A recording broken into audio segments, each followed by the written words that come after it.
Мурун тышкы иштер министри Жээнбек Кулбаев расмий сапар менен Кыргызстанга келген Өзбекстандан тышкы иштер министри Бахтиёр Саидов менен жолукту. Ведомстводон маалымдашкандай, сапардын алкагында эки өлкөнүн тышкы иштер министрлери ортосунда жигердүү сүйлөшүүлөр болду. Тараптар кыргыз-өзбек эки тараптуу кызматташуусунун бардык спектрин талкуулашты.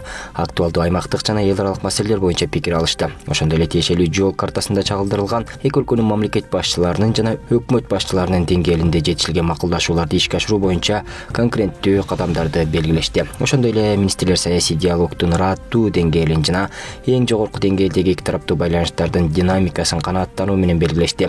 Алар ар тараптуу стратегиялык өнөктөштүктү мындан арада чыңдоого, эки тараптын ниетин ырасташып, кыргыз-өзбек мамилелерин сапаттык жаңы деңгээлге чыгаруу үчүн биргелешкен аракеттерди улантууга даяр экендиктерин билдиришти. Тараптар ошондой эле эл аралык жана аймактык уюмдарда, анын ичинде Бириккен Улуттар уюму, КМШ, Шанхай кызматташтык уюму, Түрк мамлекеттери уюму, Ислам кызматташтык уюму жана башкаларда кызматташууну талкуулашты. Бул түзүмдөгү кызматташуу эки өлкөнүн өнөктөштүгүнүн негизги элементи бойдон калаары белгиленди. Тышкы саясат ведомстволорунун жетекчилери негизги аймактык жана глобалдык проблемаларга мамилени координациялоону улантууга даяр экендиктерин ырасташты. Ошондой эле Кыргызстан менен Өзбекстандын тышкы иштер министрлеринин 2025-2026 жылдарга кабыл алынган кызматташуу программасында жана ошондой эле Өзбекстандын президенти Шавкат Мирзиёевдин Кыргызстанга мамлекеттик сапарын даярдоо боюнча иш-аракеттер планында жол картасында белгиленген конкреттүү биргелешкен чараларды бекитишти.